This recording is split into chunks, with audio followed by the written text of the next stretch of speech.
தினமலர் நேயர்களுக்கு அன்பான வணக்கம். உரைக்கல் நிகழ்ச்சிக்கு உங்களை வரவேற்கிறேன். இந்தியா முழுவதும் இருக்கக்கூடிய காவல் நிலையங்கள், அமலாக்கத்துறை அலுவலகங்கள் எல்லாத்துலயுமே சிசிடிவி கேமராக்கள் இருக்க வேண்டும் அப்படிங்கிற உத்தரவு ஏற்கனவே அமல்ல இருக்கக்கூடிய நேரத்துல பல காவல் நிலையங்கள்ல முக்கியமான நேரங்கள்ல சிசிடிவிகள் பழுதாகி விட்டது அப்படின்னு நீதிமன்றத்திலே தெரிவிக்கிற கருத்துக்களை நம்ம பார்த்திருக்கிறோம். அதுவும் குறிப்பா கஸ்டடியல் டெத் அப்படின்னு நடக்கிற காலகட்டங்கள்ல சிசிடிவி பழுதாயிடுச்சு, ஒர்க் ஆகல, இங்க சிசிடிவி இல்லை அப்படிங்கிற தகவல்கள்லாம் ரொம்ப வியப்பையும் ஆச்சரியத்தையும் ஏற்படுத்திட்டு இருக்கு. இதை இன்று உச்ச நீதிமன்றமே கேள்வியை எழுப்பி இருக்கிறாங்க. அதான் இந்த விவாத பொருளாக மாறி இருக்கு.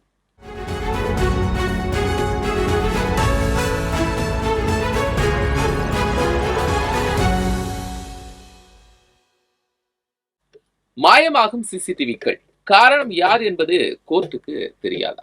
இரண்டு கருத்துரையாளர் நம்மோடு இணைகிறாங்க. முன்னாள் காவல்துறை ஓய்வு பெற்ற அதிகாரி திரு ராஜாராம், வழக்கறிஞர் பி சரவணகுமார், இருவரையும் வரவேற்றுக்கொள்கிறேன். நான் ராஜாராம் சார் இருந்து தூங்குறேன். என்ன சார் ஸ்ட்ரக்சர் இருக்கும்? முதல்ல சிசிடிவிக்கள், அதுக்கான ஆணை என்ன சொல்லுது, ஏன் சரியா ஒர்க் ஆகல? அதாவது 2020 சுப்ரீம் கோர்ட் ஒரு உத்தரவு போட்டிருக்காங்க. அந்த உத்தரவுல என்ன சொல்றாங்க அப்படின்னா, அனைத்து இந்தியாவில் இருக்கக்கூடிய அனைத்து காவல் நிலையங்கள், சிபிஐ, என்ஐஏ, இடி இது மாதிரி விசாரணை நடத்தக்கூடிய எல்லா இடங்கள்லையும் சிசிடிவி இன்ஸ்டால் பண்ணணும் அப்படிங்கிறது உத்தரவு.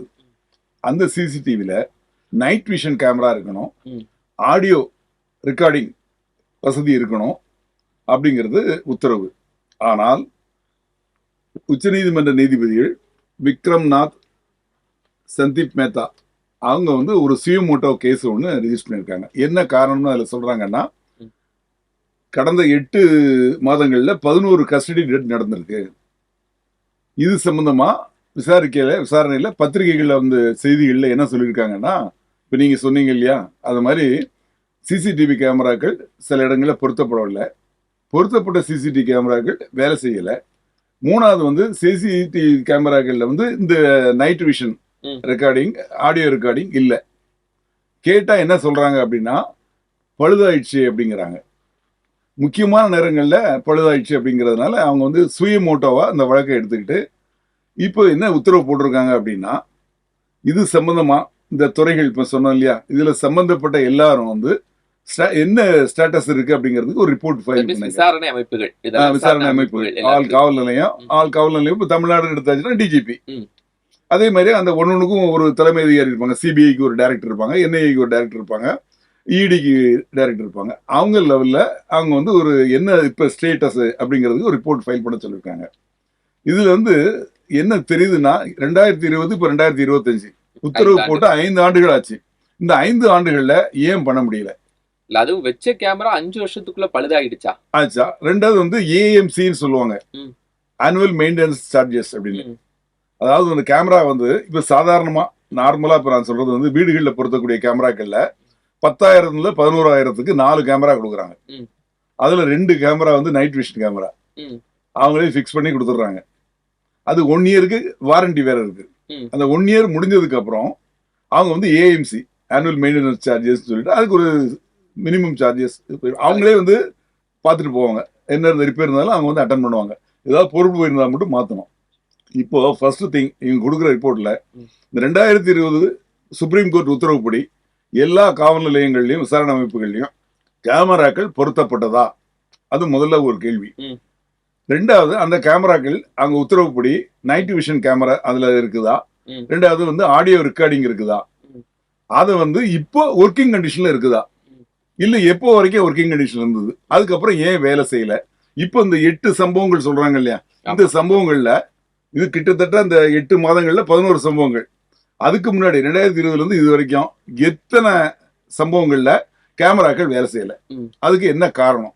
இப்போ ஒரு மாவட்டத்தை எடுத்துக்கிட்டோம்னா, மாவட்டங்கள்ல இந்த எஸ்பி தான் பொறுப்பு. ஏன்னா அவங்க எஸ்பி கண்ட்ரோல்ல தான் அட்மினிஸ்ட்ரேஷன் ஆபீஸ் இருக்கு. அதுக்கு செலவு மற்ற விஷயங்கள் எல்லாத்தையும் அவங்க தான் பண்ண முடியும். ஆனால் டெய்லி இந்த கேமராக்கள் வேலை செய்தா இல்லையா அப்படிங்கிறத அந்த ஸ்டேஷன்ல இருக்கக்கூடிய இன்ஸ்பெக்டர் பார்க்கணும். அதை எஸ்பிக்கு அவங்க ரிப்போர்ட் கொடுக்கணும்.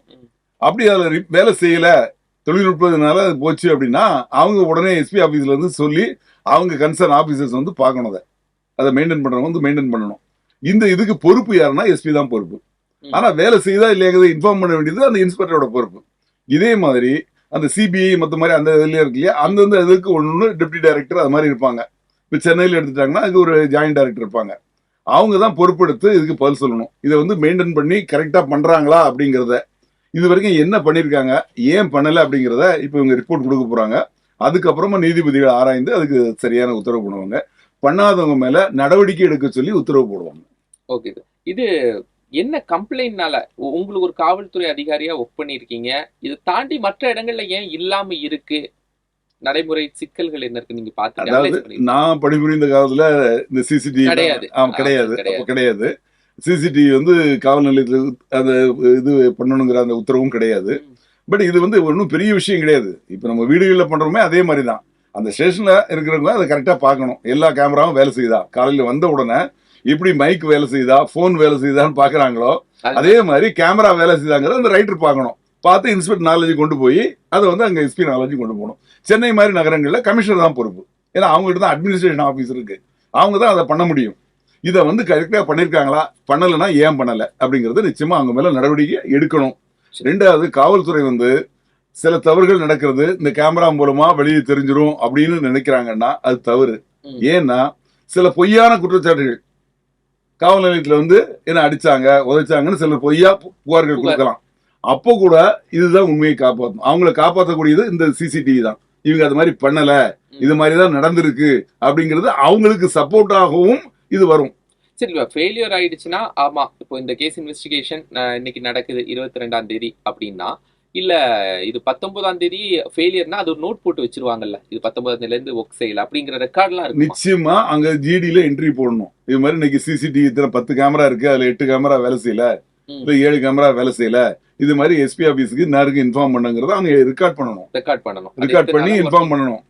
அதே மாதிரி அவங்களுக்கு இன்ஃபார்ம் பண்ணணும். ரெக்கார்ட் மட்டும் பண்ணிட்டா போதாது, அவங்களுக்கு இன்ஃபார்ம் பண்ணிட்டு இன்னாருக்கு இன்ஃபார்ம் பண்ணுங்கிறத என்ட்ரி போடணும். பீரியாடிக்கலா அது பண்ணணும், ரெக்கார்ட் பண்ணணும். இல்ல பீரியாடிக்கலா செக் பண்ணணும், டெய்லி பண்ணணும், டெய்லி கட்டாயம் பண்ணணும். அதுல எந்த மாற்று கருத்தும் கிடையாது. சரி, திரு சரவணகுமார் சார், நீங்க எப்படி பாக்குறீங்க? உச்ச நீதிமன்றத்துக்கு ஏன் எதுக்குன்னு தெரியும், பட் திரும்ப அவங்க சுமோட்டோவா இதை கொண்டு வரணும் அப்படின்னு நினைக்கிறதுக்கான தேவை என்ன? முதல்ல இந்த உச்ச நீதிமன்ற உத்தரவுல மிக தெளிவா வந்து ஒவ்வொரு நடவடிக்கையும் போட்டுக்கிட்டே வராங்க. அதோட கைட்லைன்ஸ பாத்தீங்கன்னா, அதாவது இவங்க என்னென்ன காரணங்கள் சொல்லி ஒரு சிசிடிவி கேமரா செயல்படாம இருக்கும்ன்ற காரணங்கள்லாம் சொல்றாங்களோ, அதுக்கத்துல அந்த 3 நீதிபதிகள் கொண்ட அமர்வுல கொடுக்கப்பட்ட தீர்ப்புலேயே நடைமுறையில சொல்றான். கரண்ட் இல்லைன்னு சொல்லக்கூடாது, அதுக்கு வந்து பேக்கப் சூரிய வெளிச்சம், சூரிய மூலமாக வருகின்ற கரண்டா வச்சு நீங்க பேக்கப் ரெடி பண்ணணும். அதே போல ஹார்ட் டிஸ்க் செயல்படலைன்னு சொல்ல முடியாது. 1 வருஷத்துக்குள்ளேயும் அதிகபட்சம் 18 மாசம் ஸ்டோரேஜ் வச்சிருக்கணும்னு சொல்றாங்க. இதெல்லாம் மெயின்டைன் பண்றதுக்கு ஒரு டிஸ்ட்ரிக்ட் லெவல்ல ஒரு மேலதிகாரம் கொண்ட ஒரு கமிட்டி ரெடி பண்ணி இந்த சிசிடிவி கேமராவை மெயின்டைன் பண்றதுக்கே ஒரு கமிட்டி, ஓவர்சைட் கமிட்டி ரெடி பண்ணி கொடுக்கணும்னு சுப்ரீம் கோர்ட் கைட்லைனே கொடுத்துருக்கு. அப்ப ஒவ்வொரு விஷயமும் இவங்க என்னென்னலாம் காரணம் சொல்லி ஒரு சிசிடிவி கேமரா செயல்படாதது அப்படின்னு காரணம் சொல்லுவாங்களோ அந்த காரணங்களுக்கெல்லாம் சொல்லி அதுக்கான தீர்வையும் சொல்லியுமே நடைமுறை கொடுத்துருக்கு. ஆக அந்த உச்ச நீதிமன்ற தீர்ப்புல மிக தெளிவா ஒவ்வொரு விஷயத்திலையும் இவங்க என்னென்ன காரணம்லாம் சொல்லுவாங்களோ அந்த காரணத்துக்கெல்லாம் தீர்வு சொல்லியிருக்கு. இவ்வளவு சொன்னதுக்கு அப்புறமும் இது ஒர்க் பண்ணல, தொழில்நுட்ப கோளாறுன்னு சொன்னா இது முழுமையாக விசாரணையை மறைக்கணும்ன்ற பர்பஸ் நோக்கம்தான். காவல்துறை விசாரணையை வெளிப்படைத்தன்மை இல்லாம நடத்துது அப்படின்றதுக்கு வந்து இது வந்து இம்ப்ளாய்டா இருக்கு. ரைட்டுங்களா? இப்ப அதைத்தான் வந்து உச்ச நீதிமன்ற நீதிபதிகள் மறுபடியும் எடுக்கிறாங்க. அதாவது இவ்வளவு காரணங்கள் இருக்கு, இந்த காரணங்களுக்கு நாங்க தீர்வும் கைட்லைனும் கொடுத்துட்டு வந்ததுக்கு அப்புறமும் மறுபடியும் ஏன் அந்த சிசிடிவி கேமரா ஒர்க் பண்ணாம இந்த 11 மாசத்துல இந்த இவ்வளவு கஸ்டோடியல் டெத் வர்றதுக்கான காரணங்கள் என்ன, இதற்கான விசாரணை வெளிப்படைத்தன்மை இல்லாத காரணம் என்ன? அதுக்கு காவல் நிலையங்களோ விசாரணை அமைப்புகளோ அது டேமேஜ்ல இருக்கு, பழுதா இருக்கு அப்படின்னு அவங்க சார்பில் வச்சிருக்காங்கல்ல, என்ன பிரச்சனையும் அதை சொல்றாங்கல்ல சார். பிரச்சனை வந்து அதுவும் நல்லா கேளுங்க, விசாரணை வெளிப்படைத்தன்மை இல்லாத விசாரணையே சட்டத்தை மறுக்கிறதுக்கான ஈக்குவல் தான் அது. ஆர்டிகல் 21ல தனி மனிதனை உயிர் காக்கிறதும் தனி மனித சுதந்திரத்தையும் பாதிக்கின்ற எல்லாமே வெளிப்படைத்தன்மை இல்லாத விசாரணையின் அடிப்படை தான். ஆர்டிகல் 21 அது ரொம்ப பாதுகாப்பா ஃபண்டமெண்டல் ரைட்ஸ்ல சொல்லுது. அப்ப வெளிப்படை இல்லாத விசாரணை தன்மைக்கு சிசிடிவி கேமரா ஒரு பெரிய உதாரணம். நீங்க நல்லா பாருங்க, இப்படி ஒரு விளைவு ஏற்பட்ட விஷயங்கள்ல ஃபுல்லாமே நீங்க கஸ்டோடியல் டெத்தை ஃபுல்லாமே எடுத்துக்கோங்களேன். இப்ப பென்னி மேட்டர் எடுத்துக்கோங்க. எல்லா விஷயத்திலயுமே பாருங்க, மேஜிஸ்ட்ரேட்டோட ரிப்போர்ட்டை சிசிடிவி அழிக்கப்பட்டதுக்கு தான் வருது. சரி, இல்ல அதுக்கு மேல ஏதாவது நடவடிக்கை எடுத்திருக்காங்களா?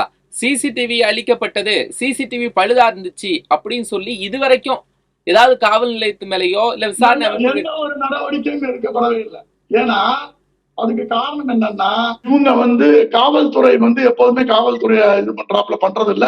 அதுக்கான விழிப்புணர்வு மக்கள்கிட்ட இல்ல. இப்ப நீங்க நல்லா கேளுங்க, ஒரு சாமானியன் ஒரு காவல் நிலையம் போடும்போது அங்க ஒரு விசாரணை நடக்குதுன்னா அந்த விசாரணையை தகவல் உரிமை சட்டப்படி சிசிடிவி ஃபுட்டேஜ் வாங்கணும்ன்ற ஒரு விழிப்புணர்வு கூட ஒரு சாமானியனுக்கு கிடையாது. ஆர்டிஐ மூலமா சிசிடிவி ஃபுட்டேஜ் கூட கேட்கலாம், அதுக்கு ரைட்ஸ் இருக்கு. அந்த சிசிடிவி ஃபுட்டேஜ கேட்டு வாங்குறதுக்கான அந்த விழிப்புணர்வு சாமானியனுக்கு இல்ல. இது நீதிமன்றம் தான் சொல்லணும்னு இல்ல. இதுக்கு நீதிமன்றம் சென்று நீதிபதிகள் தான் அதுக்கு உத்தரவு பண்ணணும் இல்ல. ஒரு சாதாரண மனிதன் ஒரு விசாரணை காவல்துறையில நடக்குது, அது சிசிடிவி ஃபுட்டேஜ் இத்தனை மணில இருந்து இத்தனை மணி வரைக்கும் வேணும்னு தகவல் உரிமை சட்டத்துல பிரிவு 2(I)ல நம்ம கேட்கலாம். சிஎஸ்ஆர் காப்பி இதெல்லாமே கேட்கிறோமோ இல்ல பெட்டிஷன் காப்பி இதெல்லாம் கேட்கிறோமோ அதே மாதிரி இதுவும் கேட்டுக்கலாம், நிச்சயமா கேட்டுக்கலாம். ஏன்னா காவல்துறையில இருக்க சிசிடிவி ஃபுட்டேஜ் பொது பொது பதிவு ரெக்கார்டுன்னு வருது, பப்ளிக் ரெக்கார்டுன்னு டினோட் ஆயிருக்கு. அந்த இன்ஃபர்மேஷன் பப்ளிக் இன்ஃபர்மேஷன் தான் அப்படின்னு தகவல் உரிமை சட்டத்துல தகவல் உரிமை ஆணையம் சொல்லியிருக்கு. இந்த விழிப்புணர்வு சாமானியனுக்கு இருந்தாலே போதுமான அளவு. கேள்வி கேட்க ஆரம்பிச்சுட்டாலே இந்த மாதிரி தவறுகள் வராது. எல்லாத்துக்குமே உச்ச நீதிமன்றம், எல்லாத்துக்குமே நீதிபதிகள் உத்தரவு போடணும்னு நம்ம எதிர்பார்க்கிறது கஷ்டம். நமக்கு விழிப்புணர்வை மட்டும் உண்டு பண்ணிட்டா இந்த தவறுகள் நீங்காம இருக்கும். முதல் கட்டம் இது ஒரு ஒரு ஒரு ஆணையாவே இருக்கு. 2020க்கு பிறகு எல்லா காவல் நிலையங்கள்ல இருக்கணும் அப்படின்னு. நம்பர்ஸ்ல வேரி இருக்கலாம், நம்பர்ஸ்ல வேரி பண்ணிக்கலாம், ஒன்ல 5 இல்லைன்னா 10 அப்படின்னு. பட் அதுவும் ஒவ்வொரு இங்க பாருங்க, அந்த உத்தரவுல ஒவ்வொரு விஷயமும் நுணுக்கமா போட்டுக்க பாருங்க.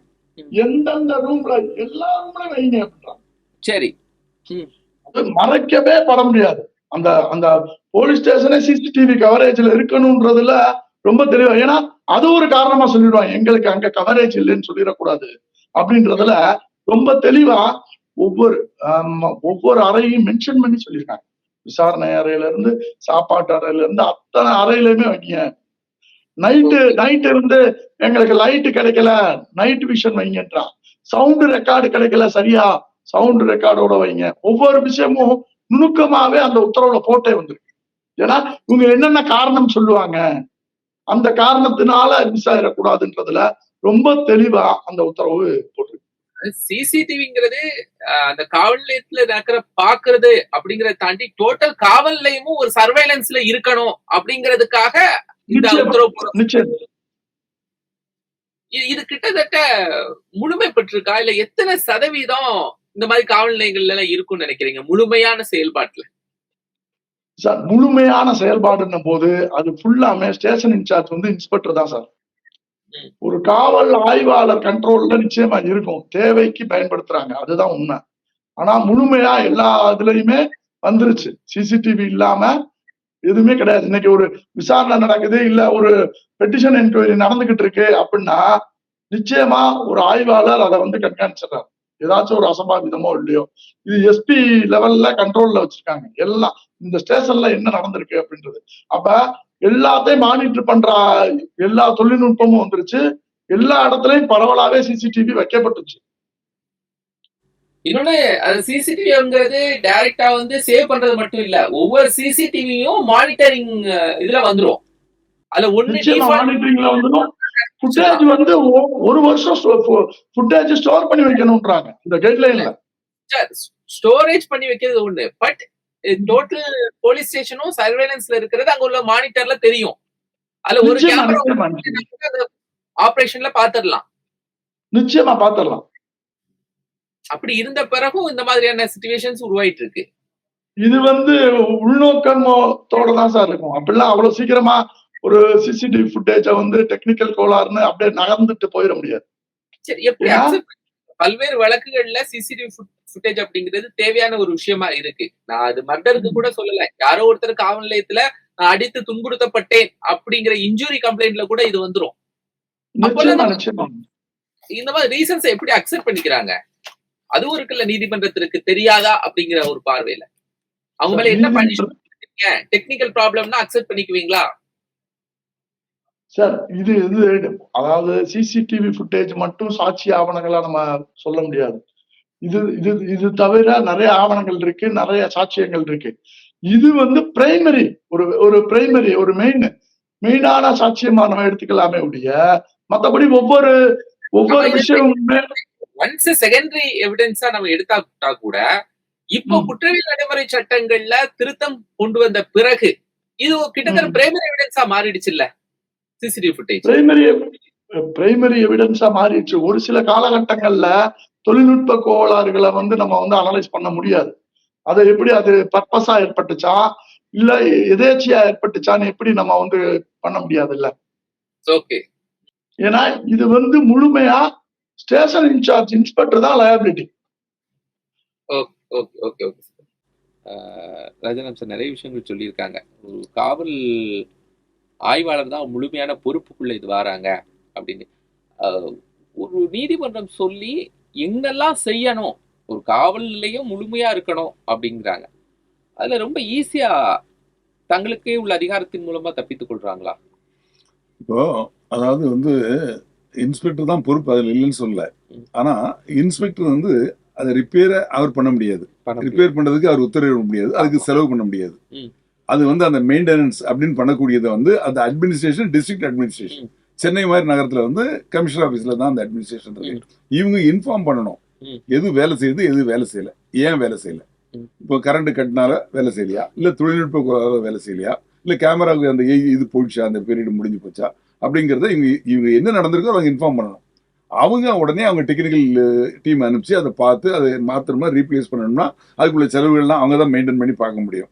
ஆனா இது வரைக்கும் 2020 இருந்து 2025 5 ஆண்டுகள் ஆச்சு. இந்த 5 ஆண்டுகள்ல இதை ரிவ்யூ பண்ணாங்களா, எங்கெங்க என்ன பிரச்சனை, அதன் மாதிரி நடவடிக்கை எடுத்தாங்களா, அதுல யார் யார் காரணம், இல்ல என்னென்ன தொழில்நுட்ப காரணம், இதை கண்டுபிடிச்சு அதை களையிறதுக்கு என்ன முயற்சி பண்ணாங்க, இதுதான் முக்கியம். இன்ஸ்டால் பண்றதுங்கிறது பெருசு இல்ல, அதை மெயின்டைன் பண்ணி கரெக்டா வேலை நடக்குதா, அதுல சின்ன பிரச்சனை வந்தா கூட அது பண்ண முடியுதா, எத்தனை சம்பவங்கள்ல இந்த மாதிரி வந்து வேலை செய்யாம போயிருக்கு, எத்தனை இடங்கள்ல வேலை செய்யாம போயிருக்கு, எந்த முக்கியமான சம்பவங்கள்ல எல்லாம் வேலை செய்யல, ஒரு அனலிட்டிக்கல் ரிப்போர்ட் வேணும். ஆமா, அதை வந்து என்னன்னா இவங்க கரெக்டா அந்த எஸ்பி லெவல்ல அதை பண்ணணும். அவங்க பண்றாங்களா இல்லைன்னா அதுக்கு மேல இருக்க அதிகாரி கேட்கணும். ரெண்டாவது நீதிமன்றம் 5 வருஷம் கழிச்சு கேட்கறாங்க. அவங்க கேட்கறது வந்து எப்பமாதான் அவங்க கேட்கறாங்க, வழக்கு அது சம்பந்தமான வழக்குகள் வரும்போது அவங்க கேட்கறாங்க, இல்ல சுயமோட்டாவா எடுத்து கேட்கறாங்க. ஆனால் இதை வந்து ஒரு பீரியாடிக். சார் சொல்லுங்க. இப்ப சார் சொல்றாப்ல இது எத்தனை இன்ஸ்பெக்டர் வந்து எங்க சிசிடிவி கேமரா ரிப்பேர்னு சொல்லி கம்ப்ளைண்ட் கொடுத்துட்டாங்க, எஸ்பிட்ட சொல்லுங்க.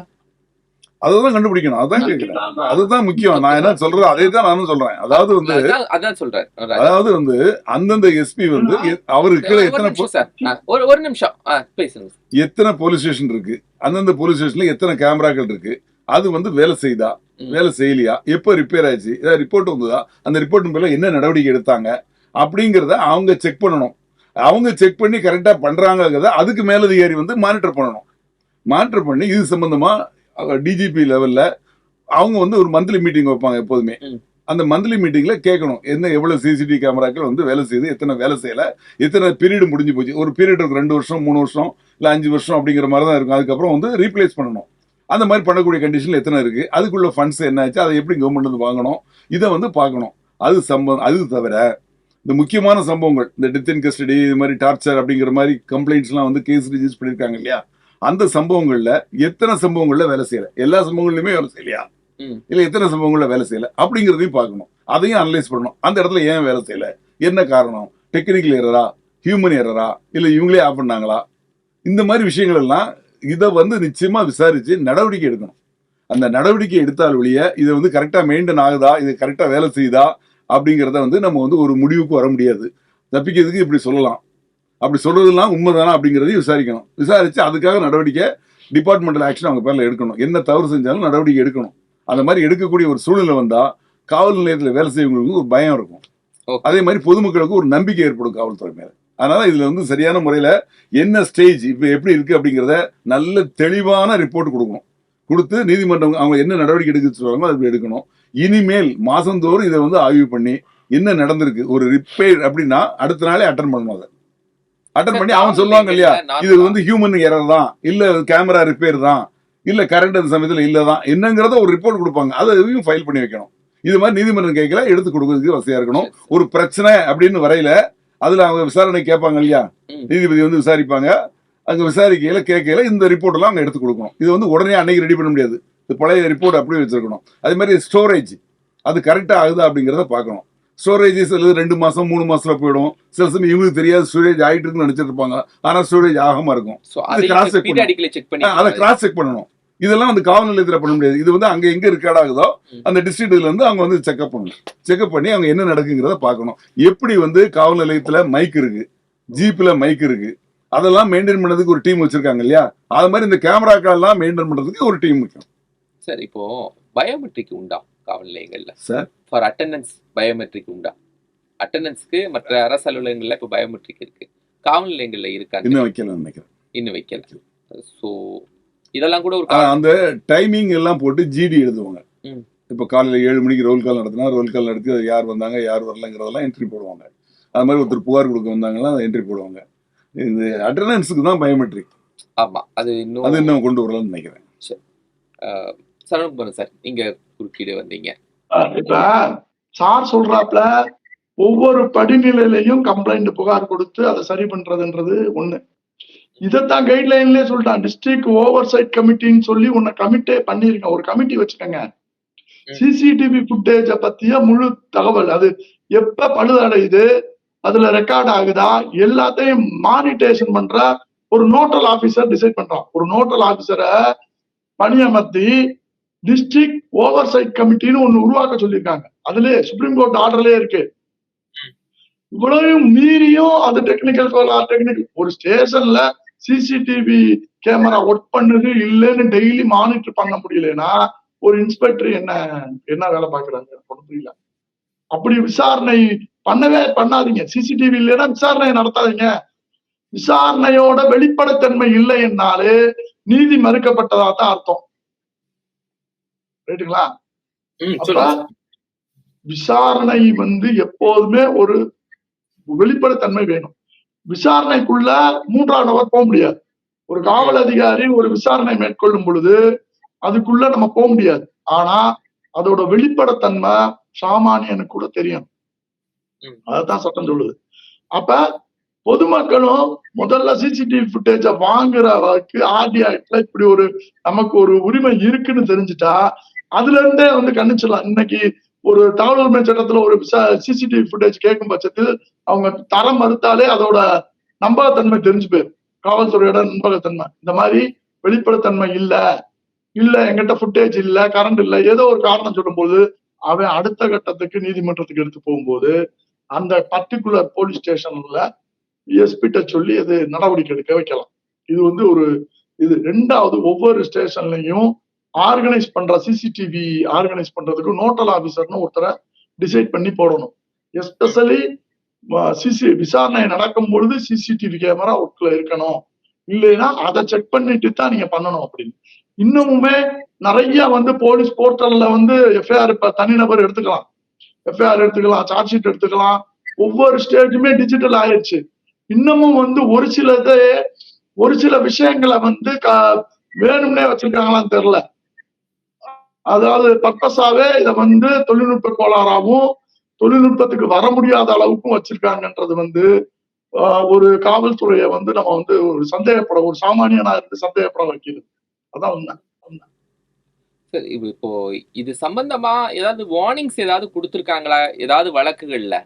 இப்போ நீங்க ஒண்ணு சொன்னீங்க, ஒரு விசாரணை நடைபெறணும்னா சிசிடிவி ஆன்ல இருக்கா இல்ல ஒர்க்கிங் கண்டிஷன்ல இருக்கா அப்படிங்கறத பார்த்துட்டு தான் அந்த விசாரணையே துவங்கணும் அப்படின்னு. ம். சோ அப்போ ஒரு ஒரு கால அதாவது நிலையத்துல சார் சிசிடிவி சொன்னது 2020 சார். 20 அப்ப 2020க்கு அப்புறம் கிட்டத்தட்ட ஒரு 3 வருஷம் 4 வருஷம் அதுக்கான டியூரேஷன் இருக்கும் எல்லா இதுலயும் சிசிடிவி வைக்க. சோ 2025ல இது கொஸ்டின் ஆகுது, இது நடைமுறைப்படுத்தப்பட்டிருக்கானு. சோ இப்ப எடுக்கிற முடிவு தான் இதற்கான பனிஷ்மெண்டோ வார்னிங்கோ பெனால்ட்டியோ எது எப்படியோ அதற்கான தண்டனைகளை இந்த இந்த அமர்வு இருக்கு பாருங்க, விக்ரம்நாத் அமர்வு தான் இதை டிசைட் பண்ணணும். அதுதான் ஸ்டேட்டஸ் ரிப்போர்ட் கேட்டிருக்காங்க. ஸ்டேட்டஸ் ரிப்போர்ட் வந்ததுக்கு அப்புறம் தான் இதற்கான தீர்வு நிரந்தர தீர்வு கிடைக்கும். சோ இது காவல்துறையினுடைய ஒரு ரூலாவே மாறிடும் இந்த நீதிமன்றத்துக்கு. நிச்சயமா என்ன பாதிப்புகள் இவ்வளவு நாள் இதனால வந்திருக்கு அப்படின்னு நீதிமன்றம் இவ்வளவு ஆக்ரோஷப்படுது? நிச்சயமா அதாவது போலீஸ் விசாரணைன்றது ரொம்ப முக்கியமான விஷயம் சார். அதாவது கைது செய்யும் அதிகாரம் எல்லாத்துக்குமே விசாரணை பண்ணுகின்ற அதிகாரம் கிடையாது. கைது செய்யும் அதிகார அமைப்புல சிபிஐ, அமலாக்கத்துறை, போலீஸ் இவங்க எல்லாம் ரொம்ப விசாரணையில தான் முக்கியமான விஷயம். அது விசாரணை தான் அடுத்த கட்டத்துக்கு இந்த வழக்கம் ஒவ்வொரு விஷயத்தையும் கொண்டு போறது. அப்ப விசாரணையில வெளிப்படைத்தன்மை வேணும்ல. விசாரணையின் வெளிப்படைத்தன்மையை தான் சட்டத்தை காப்பாற்ற முடியும். அத விசாரணையில வெளிப்படைத்தன்மை இருக்கிறதுக்கு இந்த சிசிடிவி ஒரு ஃபுட்டேஜ் ரொம்ப முக்கியமான விஷயம். அதனாலதான் அவங்க கோவப்படுறாங்க. ஏன்னா போலீஸ் துறை நீதிமன்றத்துல சமர்ப்பிக்கின்ற ஒவ்வொரு ஆவணங்களும் ஒவ்வொரு ரெக்கார்டுமே பாத்தீங்கன்னா விசாரணை அடிப்படையில விசாரணை செஞ்சுதான் கொண்டு போறாங்க. அப்ப அந்த விசாரணையில வெளிப்படைத்தன்மை இல்லைன்னா அவங்க கோவப்படத்தானே செய்வாங்க. அப்ப நீதிமன்றம் ஒவ்வொரு ரெக்கார்டையும் இதை பேஸ் பண்ணி தான் வருது. விசாரணை செய்யப்பட்ட விதம் நீதிமன்றத்துக்கே விசாரணை அடுத்த கட்டத்துல கொண்டு போறதுல ரொம்ப ரொம்ப தடையா இருக்கிறது இந்த சிசிடிவி ஃபுட்டேஜஸ் இல்லை அப்படிங்கிற காவல்துறையினுடைய வாதங்கள் தான். நம்பகத்தன்மை, அதாவது அடுத்த கட்டம் உங்க ரெக்கார்டுக்கெல்லாம் மேனுவலா கொண்டு போயிடுறாங்க. விசாரணை பண்ற விதம் இருக்கு பாருங்க, மோட் ஆஃப் என்கொயரி, அதுலதான் இருக்கு. நீங்க மிரட்டி நீங்க எல்லாத்துலயும் கையெழுத்து வாங்கிடலாம் சார், அது அடுத்த கட்டத்துக்கு கொண்டு போயிடும். அந்த விசாரணையோட மோடு தான் ரொம்ப முக்கியம். அது சிசிடிவி ஒரு இம்பார்ட்டன்ட் ரோல் பண்ணுது, வெளிப்படைத்தன்மையானது. நிறைவான கருத்து ராஜாராம் சார், இதுல எப்படி நீங்க பாக்குறீங்க? அதாவது அந்த சிசிடிவி அப்படிங்கிறது மஸ்ட், அதுல எந்த மாற்று கருத்தும் கிடையாது. அதை எப்படி மெயின்டைன் பண்ணணும், அதை நிறுவுறதுங்கிறது ஒரு வேலை. அது நிறுவனது டெய்லி வேலை செய்தா வேலை செய்யலையா, அது வேலை செய்யலைன்னா என்ன பண்ணணும், அதுக்கு என்ன அடுத்த நடவடிக்கை, அதுக்கு ஒரு டீம், அது யார் தலைமையில் இருக்கு, அது எங்க இருக்குது, அவங்க இதை கரெக்டா பாக்குறாங்களா, ஏன் பார்க்கல, இந்த ரிப்போர்ட் எப்போ ஆச்சு, இது மாதிரி டெக்னிக்கல் எரர் அப்படின்னு சொல்லிட்டு ஒரு ரிப்போர்ட் வருதுன்னு எங்கன்னு சொல்றாங்க வேலை செய்யலைன்னு. அப்புறம் அவங்க பாக்குறதுக்கு எவ்வளவு நாள் ஆச்சு, பார்த்து அவங்க என்ன ரிப்போர்ட் கொடுத்தாங்க, இது ஹியூமன் எரரா என்னங்கிற இந்த ரிப்போர்ட் மேல என்ன நடவடிக்கை எடுத்தாங்க, அந்த மெயின்டெனன்ஸ், அது அதாவது அதை நடைமுறை சிக்கல்கள் இருக்கு.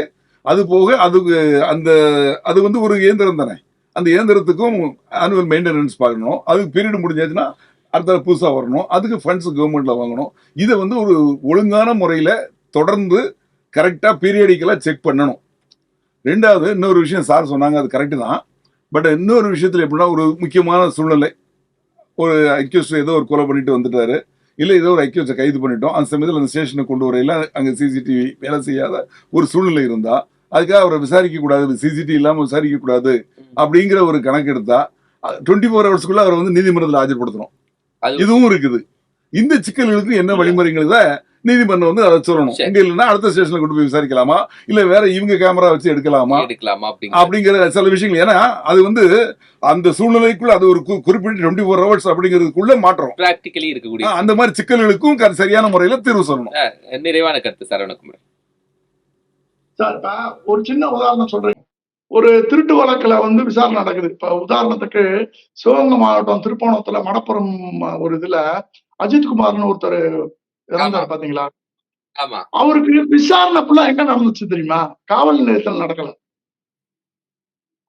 வெளியிடங்கள்ல தான் நடந்துச்சு. சோ அதாவது விசாரணை காவல் நிலையத்துக்குள் இருக்கும் பொழுதுதான் சிசிடிவி கவரேஜ் வரும். நல்லா கேட்டுக்கங்க. அதனாலதான் நான் என்ன சொல்றேன், அதிகபட்சமா காவல் நிலையத்தில் நடக்கின்ற விசாரணைகள்னாச்சும் வெளிப்படைத்தன்மை வேணும்ன்றேன். ரைட்டுங்களா? இது வெளியில போய் 1000 விசாரணை பண்ணலாம். அது கூடுமான வரைக்கும் திருட்டு கேஸ போலீஸ் ஸ்டேஷன்லயோ இல்ல அவங்க உறவினர்களையோ இல்ல முறைப்படியோ நடக்கிறது இல்லை. எனக்கு தெரிஞ்ச நடைமுறையில நடக்கிறது இல்ல. ரெக்கவரி பண்ற வரைக்கும் அக்யூஸ்டுக்கு எஃப்ஐஆரும் போடுறது இல்ல. இவங்க வச்சு இது பண்ணிக்குவாங்க. விசாரணையை பத்திய முழு தகவலும் தெரியாது. எந்த ஸ்டேஷன்ல இருக்காங்கன்ற ஒரு தகவல் கூட சொல்ல மாட்டாங்க. இப்ப நடைமுறையில அதான் சாருக்கு தெரியும். அதனால ஸ்பெஷல் போர்ஸ் தூக்கிட்டு போனாங்கன்னா எங்க இருக்கான் அக்யூஸ்ட்னு கூட தெரியாது. அப்படியே இருந்தாலும் அதனாலதான் ஒரு காவல் நிலையத்தில் நடக்கின்ற ஒரு விசாரணை இருக்கு பாருங்க, அதுனாச்சும் வெளிப்படைத்தன்மையா இருக்கணும்ன்றதுக்காகத்தான் உச்ச நீதிமன்றம் இந்த மாதிரியான ஒரு உத்தரவு போட்டிருக்கு. இதையிலையும் தொழில்நுட்ப குறைபாடு இதெல்லாம் இருக்கும் பட்சத்தில் ஒரு விசாரணை வெளிப்படைத்தன்மை இல்லைன்னா காவல்துறையத்தோட விசாரணையில நமக்கு சந்தேகம் ஏற்படத்தான் செய்யும். அதனால இதோட டோட்டலாவே இதுக்குன்னு ஒரு நோட்டல் ஆபீசர் ஒருத்தரை போட்டு ஏற்கனவே அது உச்ச நீதிமன்றம் கிளியரா சொல்லியிருக்கு. டிஸ்ட்ரிக்ட் ஓவர்சைட் கமிட்டின்னு ஒண்ணு ரெடி பண்ணி வச்சுக்கோங்க. இது முழுமையா காவல் நிலையத்துல இருக்க சிசிடிவி புட்டேஜோட நிலைப்பாட மானிட்டேஷன் பண்ணுகின்ற ஒரு அமைப்பா இருக்கணும்னே சொல்லியிருக்கு. அந்த மானிட்டேஷன் பண்ற அமைப்பு எவ்வளவு தூரம் செயல்படுதுன்றதுதான் இப்ப கேள்விக்குறி, வேற ஒண்ணும் இல்லை. நன்றி நன்றி சார். மாயமாகும் சிசிடிவிக்கள் காரணம் யார் என்பது கோர்ட்டுக்கு தெரியாத என்ற விவாதத்தில் 2 கருத்துரையாளர்கள் நம்மோடு பங்கெடுத்தாங்க. வழக்கறிஞர் சரவணகுமார், ஓய்வு பெற்ற காவல்துறை அதிகாரி திரு ராஜாராம், இருவருக்கும் மனமார்ந்த நேயர்களே மற்றும் ஒரு வாத நிகழ்ச்சி சந்திக்கலாம். நன்றி.